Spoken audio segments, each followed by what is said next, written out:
Nearly 2 years on from the death of Gareth Williams, seen here in his last movements, and after a lengthy, detailed inquest, the central mysteries of how and why the intelligence officer died remain.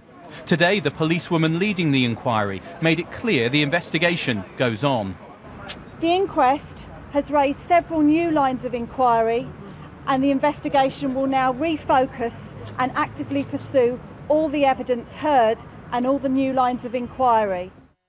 This police reconstruction, with residue of extensive forensic testing, shows how Gareth Williams' body was found in the bathroom of his top-floor flat in Pimlico in a locked bag.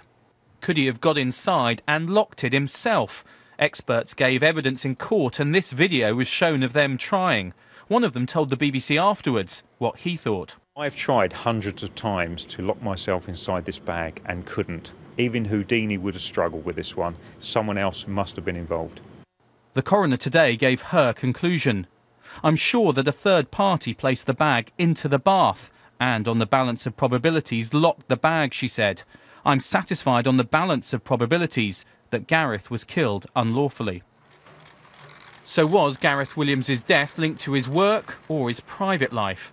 The head of MI6 attended Gareth Williams' funeral. Today he issued an unreserved apology for the week-long delay in reporting Gareth missing from his four-man team. A delay that made it impossible to be certain about cause of death, with poisoning or asphyxiation most likely.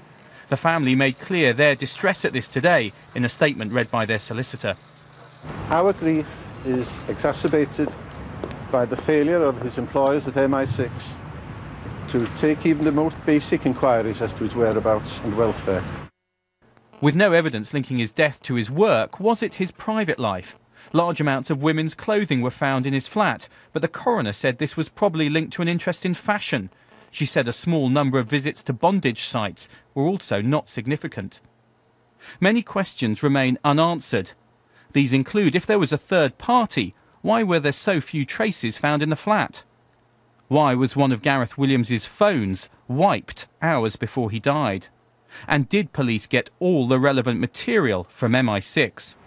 For Gareth Williams' family, this inquest has involved hearing much painful evidence. Today they said they could not describe the depths of their sorrow.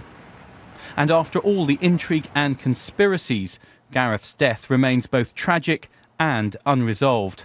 And the coroner today said it may never be fully explained.